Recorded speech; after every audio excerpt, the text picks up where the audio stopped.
نحمده ونصلي على رسوله الكريم اما بعد فاعوذ بالله من الشيطان الرجيم بسم الله الرحمن الرحيم رب اشرح لي صدري ويسر لي امري واحلل عقدة من لساني يفقهوا قولي۔ تقوی کے معنی ہے پرہیزگاری، یعنی دنیا میں احتیاط اور پرہیز کے ساتھ زندگی گزارنا، یعنی کانشیس زندگی بسر کرنا۔ محتاط زندگی کا نام متقیانہ زندگی ہے، یعنی ہر معاملے میں احتیاط برتتے ہوئے، اور غیر محتاط زندگی کا نام غیر متقیانہ زندگی، یعنی جس زندگی میں احتیاط نہیں اس میں تقوی کوئی نہیں۔ حضرت عمر فاروق نے ایک صحابی سے پوچھا کہ تقوی کیا ہے؟ انہوں نے کہا، اے امیر المؤمنین، کیا آپ کسی ایسے راستے سے گزرے ہیں جس کے دونوں طرف جھاڑیاں ہوں؟ صحابی نے دوبارہ پوچھا کہ ایسے موقع پر آپ نے کیا کیا؟ انہوں نے جواب دیا کہ میں نے اپنے دامن سمیٹ لیے، یعنی اپنے کپڑے سمیٹ لیے، اور اپنے کو اس سے بچاتا ہوا گزر گیا۔ صحابی نے کہا کہ اسی کا نام تقوی ہے۔ اس سے ایک طرف تو ہمیں تقوی کی تعریف معلوم ہوتی ہے، اور دوسری طرف یہ پتہ چلتا ہے کہ حضرت عمر رضی اللہ تعالیٰ عنہ کے اندر کتنی عاجزی تھی۔ خود حضور صلی اللہ علیہ وسلم کے قریبی صحابہ میں سے ہوتے ہوئے، امیر المومنین ہوتے ہوئے، آپ دیگر صحابہ سے سوال کر رہے ہیں، اور سوال بھی کر رہے ہیں تقوی کے بارے میں۔ اور امیر المومنین کے لفظ سے یہ بھی پتہ چلتا ہے کہ یہ سوال انہوں نے حضور صلی اللہ علیہ وسلم کی وفات کے بعد اپنی خلافت کے دور میں کیا۔ کیا عمر رضی اللہ تعالیٰ عنہ مکمل قرآن پاک نہیں پڑھ چکے تھے؟ کیا آپ کے پاس دین کا علم نہیں تھا؟ لیکن حضرت عمر رضی اللہ تعالیٰ عنہ کی عاجزی اور علم سے محبت اور شوق کا اندازہ اس بات سے ہوتا ہے کہ وہ ہمیشہ دوسروں سے سیکھتے تھے، جس کسی سے بھی ملتے اس سے سوال کرتے اور کچھ نہ کچھ جاننے کی کوشش کرتے۔ ان کے بارے میں آتا ہے کہ اگر کسی بکری والے سے بھی ملتے تو اس سے بکریوں کے بارے میں سوال کرتے، بکریوں کی عادات کے بارے میں، ان کی مزید چیزوں کے بارے میں۔ تو اس سے یہ پتہ چلتا ہے کہ ایک مومن جو ہے وہ ساری زندگی سیکھتا رہتا ہے، اور اس کے اندر اتنی عاجزی ہوتی ہے کہ وہ ہر ایک سے سیکھنے کی کوشش کرتا ہے اور بہترین باتوں کو اس میں سے لے لیتا ہے، اور اس سے اس کے دل دماغ میں وسعت ہوتی ہے۔ بہرحال ہم بات کر رہے تھے تقوی کی، تو تقوی جو ہے وہ اس دنیا میں، اس زندگی میں، اس زمین پر رہتے ہوئے اپنے گھر والوں کے بیچ میں، اپنے رشتہ داروں کے بیچ میں، اپنے اور ملنے جلنے والوں کے بیچ میں اس طرح رہیں کہ اپنا دامن سمیٹ کے رکھیں۔ کیونکہ ہم بعض اوقات دوسروں کو بلیم کرتے رہتے ہیں، فلاں ایسا ہے، فلاں ایسا ہے، فلاں نے یہ غلطی کی، فلاں نے میرے لیے مشکل پیدا کر دی، فلاں کا یہ قصور ہے، لیکن ہم یہ نہیں دیکھتے کہ ہم خود کہاں کہاں جا الجھے، ہم خود کتنا دوسروں کے معاملات میں انٹرفیئر کر رہے ہیں، ہم خود کہاں کہاں اپنا ہاتھ پھنسا رہے ہیں، ہم کس کس شاخ کے ساتھ الجھ رہے ہیں۔ تو اس کے لیے بھی وہی کرنا ہوگا جو کل کے سبق میں ہم نے پڑھا، کہ ہم اپنے مقاصد کو بلند رکھیں، اپنی زندگی میں کوئی مقصد رکھیں، کوئی تعمیری کام رکھیں، اور وہ کام اللہ کی رضا کی خاطر ہو، اور اس کام کو اتنی اہمیت دیں کہ باقی تمام چیزیں پس منظر میں چلی جائیں اور چھوٹی معلوم ہونے لگیں۔ تو جب ہم اس لیے جئیں کہ ہمارا رب ہم سے راضی ہو اور ہم اللہ کی عبادت کریں، کیونکہ اللہ نے پیدا ہی ہمیں اپنی عبادت کے لیے کیا، اپنی اطاعت کے لیے کیا ہے، تو جب ہماری زندگی کا یہ مقصد ہوگا کہ مجھے اپنی زندگی کا ہر لمحہ اس طرح گزارنا ہے کہ وہ رب کی اطاعت میں ہو، رب کی مرضی کے مطابق ہو، اس کی عبادت میں ہو، خواہ وہ نماز ہو یا بندوں کی خدمت ہو یا قرآن کا پڑھنا پڑھانا ہو یا لوگوں سے میل ملاقات ہو، ان سب کے پیچھے ایک ہی نظر ہو کہ میرا رب مجھ سے راضی۔ آپ لوگوں کے بیچ میں بیٹھے ہوں لیکن آپ کے دل کا کنیکشن آپ کے رب کے ساتھ ہو۔ آپ کہیں بھی بیٹھے ہوں، کوئی بھی اچھا کام کر رہے ہوں، تو اس چیز کی طلب رکھنے کی بجائے کہ لوگ مجھ سے خوش ہوں اور اس وقت میں لوگوں کے منظور نظر بن جاؤں اور ان میں پاپولر ہو جاؤں اور وہ میرے اوپر بہت توجہ کریں، آپ فوراً اپنے دل کے کنیکشن اپنے رب سے ملائیں اور اس سے پوچھیں کہ اس وقت رب آپ کو کس نظر سے دیکھ رہا ہے، اور کیا وہ بھی آپ سے خوش ہے یا نہیں، اور کہیں آپ کی زبان سے ایسی بات تو نہیں نکل رہی یا آپ کے طریقے اور عمل میں کوئی ایسی چیز تو نہیں آ رہی جو اسے ناراض کر رہی ہو. تو انشاءاللہ جب آپ کی زندگی کا اعلیٰ ترین مقصد ہر وقت اور ہر جگہ اللہ کو راضی کرنا ہو گیا اور آپ اس میں کامیاب ہو گئے، تو انشاءاللہ آپ باقی ہر اس چیز سے بچیں گے، خواہ وہ حرام ہو، خواہ وہ مکروہ ہو، خواہ وہ بہت خوبصورت اور اٹریکٹیو ہو، ہر اس چیز سے اپنا دامن بچائیں گے جو آپ کے اس مقصد میں خلل ڈالے. اس کو آپ ایک مثال سے بھی سمجھ سکتے ہیں. مثلا آپ نے دیکھا ہوگا کہ آپ کو کوئی چیز چاہیے ہوتی ہے جو بہت سی اور چیزوں کے بیچ میں الجھی ہوئی ہے، تو آپ اپنا ہاتھ بڑھاتے ہیں اور آپ کو اس وقت یہ بھی ڈر ہوتا ہے کہ کہیں میرا ہاتھ دائیں بائیں نہ لگ جائے، یا اگر لگنے والی چیزوں میں کوئی خطرناک چیز ہو جیسے کوئی کانٹے ہیں یا کوئی، جیسے کل بھی پھول کی مثال انہوں نے کانٹے کے بیچ میں دی، تو آپ کو اگر کسی جھاڑی کے اندر سے ایک پھول توڑنا ہے یا نکال کے لانا ہے تو آپ اپنا ہاتھ کس طرح بڑھائیں گے، جبکہ آپ کو نظر آ رہا ہے کہ چاروں طرف کانٹے ہیں، آپ کے کپڑے بھی اس میں بازو کے یعنی کہ جیسے آستین الجھ سکتی ہے، جیسے آپ کا ہاتھ زخمی ہو سکتا ہے. تو آپ بہت احتیاط کے ساتھ آہستہ آہستہ آہستہ پوری طرح اپنی عقل، ہوش و حواس کو استعمال کرتے ہوئے مقصد تک پہنچ جائیں گے، اس پھول تک پہنچ جائیں گے، بہت احتیاط سے توڑ کر آہستہ سے باہر نکال لائیں گے. بس یہی زندگی ہے کہ انسان عقل سے بھی کام لے اور آہستگی بھی اختیار کرے، جذباتیت سے بچے، ہر چیز میں ریاکشنری رویوں سے بچے اور احتیاط کے ساتھ اپنی منزل تک پہنچے اور اپنا کام کر کے اس دنیا سے واپس لوٹ جائے. تو انشاءاللہ اس طرح جب آپ جئیں گے تو تقوی نصیب ہوگا.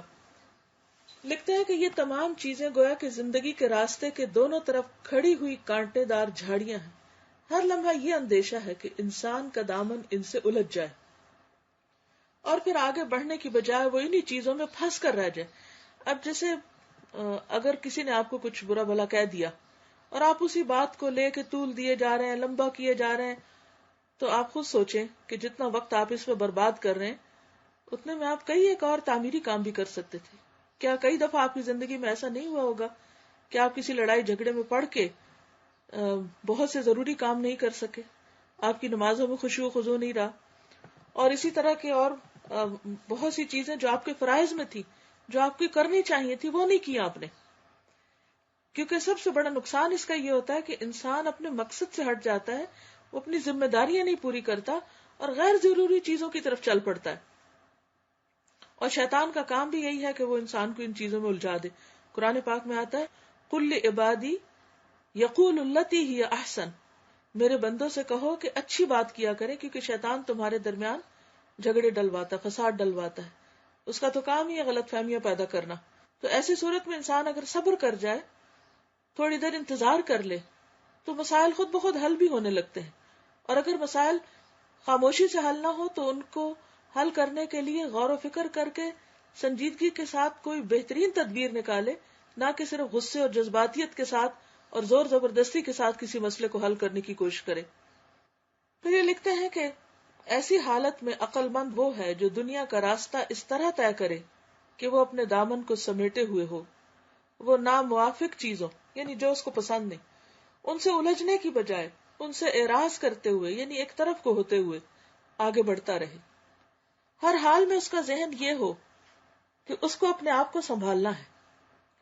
اس کو بچاؤ کا طریقہ اختیار کرنا ہے، نہ کہ الجھاؤ کا. بالکل ایسے جیسے اگر کوئی سلپری روڈ ہو، سلپری فرش ہو، تو آپ کس طرح چلتے ہیں اور محتاط ہو جاتے ہیں. یعنی اگر راستہ صحیح ہو، ہموار ہو، تو آپ تیز چلنے لگتے ہیں، اور جب سلپری ہو تو آپ ذرا اور دھیان سے چلتے ہیں. تو بالکل زندگی میں بھی اسی طرح ہوتا ہے. کبھی سب چیزیں ٹھیک ہونے لگتی ہیں تو آپ کی رفتار میں تیزی آ جاتی ہے، اور کبھی چیزیں مرضی کے خلاف ہونے لگتی ہیں. تو اس میں بھی اللہ کی مصلحت ہوتی ہے اور ہمارا امتحان ہوتا ہے. تو وہاں پر انسان کو اور زیادہ محتاط ہونا چاہیے، اندھی دوڑ کی ضرورت نہیں. انسان صحیح فطرت پر پیدا کیا گیا ہے، کوئی چیز رکاوٹ نہ بنے تو ہر انسان اپنے آپ صحیح رخ پر اپنا سفر طے کرے گا. اس لیے اصل اہتمام کی بات یہ ہے کہ آدمی غیر فطری رکاوٹوں کو اپنے لیے رکاوٹ نہ بننے دے. یعنی اللہ نے ہر ایک کے اندر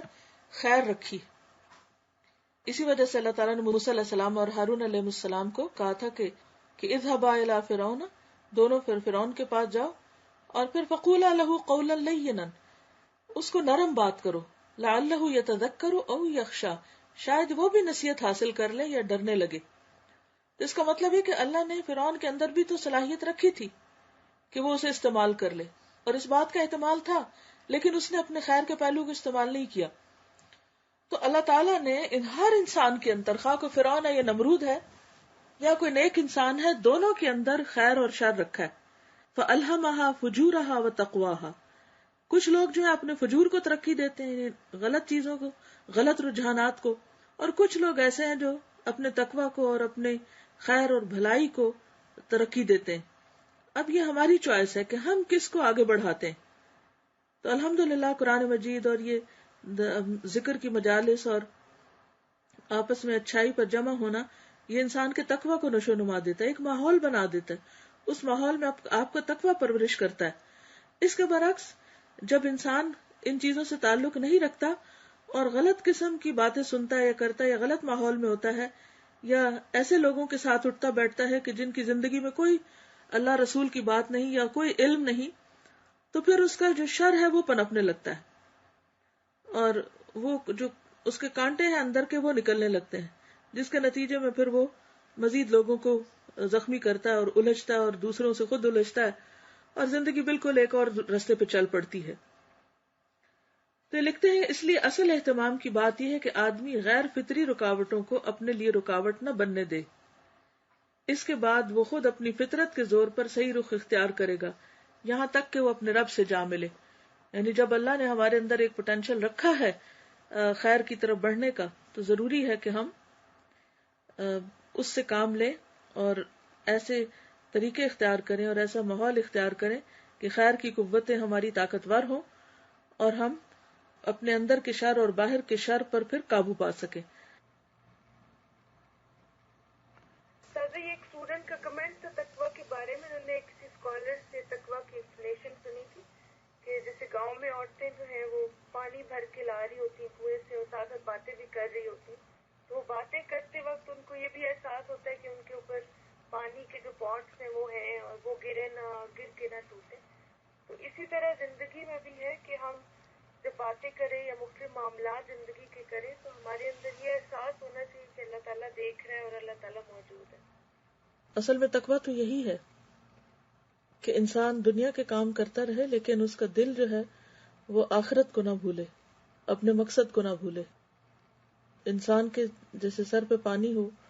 تو وہ باتیں بھی کر رہا ہو اور چل بھی رہا ہو، لیکن اس کی فکر ختم نہیں ہو سکتی کہ کہیں یہ پانی گر نہ جائے یا مٹکا ٹوٹ نہ جائے۔ تو بالکل اسی طرح انسان جب دنیا میں رہتا ہے تو اللہ کی یاد میں اور آخرت کی یاد میں اس طرح جیتا ہے کہ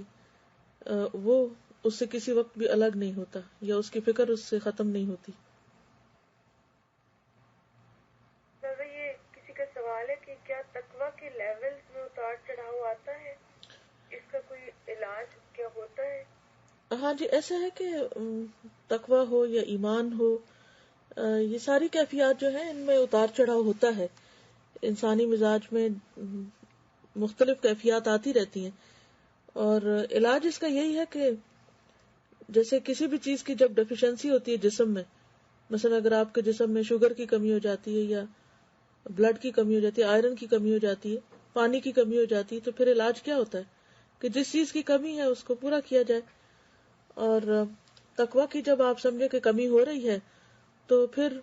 وہ چیزیں اختیار کرے جن سے تقویٰ میں اضافہ ہوتا ہو۔ یہ ایک اچھا کمنٹ ایک اسٹوڈنٹ لکھا کہ سازا ہم نے بہت دفعہ یہ سنا اور پڑھا کہ اچھی صحبت اچھے اعمال کا باعث بنتی ہے، لیکن میں نے اس بات کو یہ ٹاپک پڑھنے کے بعد محسوس کیا کہ تقویٰ بھی ایک ایسی خوبی ہے جس پر صحبت کا بہت اثر ہوتا ہے۔ جیسے میں اپنی دوست کے ساتھ بیٹھی جو بہت زیادہ دنیاوی باتیں کر رہی تھی، اور جتنی دیر میں اس کے ساتھ بیٹھی رہی ہم سے دنیاوی باتیں کرتے رہے، اور جب میں اس مجلس سے اٹھ کر آئی تو میرے اندر یہ احساس ہوا کہ آج نہ کوئی اللہ کی بات ہوئی اور نہ ہی ہماری باتوں کے اندر یہ احساس تھا کہ تقویٰ بھی ہونا چاہیے۔ تو میرا خیال ہے تقویٰ پیدا کرنے کے لیے اچھی صحبت بہت زیادہ ضروری ہے۔ جی ہاں، اچھی صحبت اور اچھی کتب کا مطالعہ، اچھی کمپنی، اچھے کام کرنا. پھر زیادہ تھوڑا سا یہ کہ جیسے انسان خود بھی یہ احساس اپنے اندر ڈیولپ کرے نا. جیسے مجھے ایسے لگتا ہے کہ ان چیزوں میں ہمیں پہلے شروع میں تھوڑا سا کانشیسلی کام کرنا پڑتا ہے, احساس اپنے آپ کو دلانا پڑتا ہے, پھر ایک چیز عادت میں آ جاتی ہے. بالکل, عادت میں آنے کے باوجود بھی آپ دیکھیں گے کہ کمی بیشی ہوتی رہتی ہے. مثلا جو خواتین روز کھانا پکاتی ہیں ان کی عادت ہو جاتی ہے, لیکن اس کے باوجود کبھی وہ ان کا دل نہیں چاہتا پکانے کو, یا یہ کہ کبھی جل بھی جاتا ہے, کبھی خراب ہو جاتا ہے. تو یہ اونچ نیچ تو زندگی کا حصہ ہے. یہاں کوئی چیز پرفیکٹ نہیں ہے کہ وہ 100% ہماری مرضی کے مطابق ہوگی. تو ان چیزوں کو ایکسپیکٹ کرنا چاہیے کہ یہ ہوگا, باوجود اس کے کہ کوئی چیز عادت میں آ جائے پھر بھی اس کی نگرانی ضروری ہے. اللہ تعالیٰ سے دعا ہے کہ وہ ہمیں عمل کی توفیق عطا فرمائے. وآخر دعوانا ان الحمد للہ رب العالمین. السلام علیکم ورحمۃ اللہ وبرکاتہ.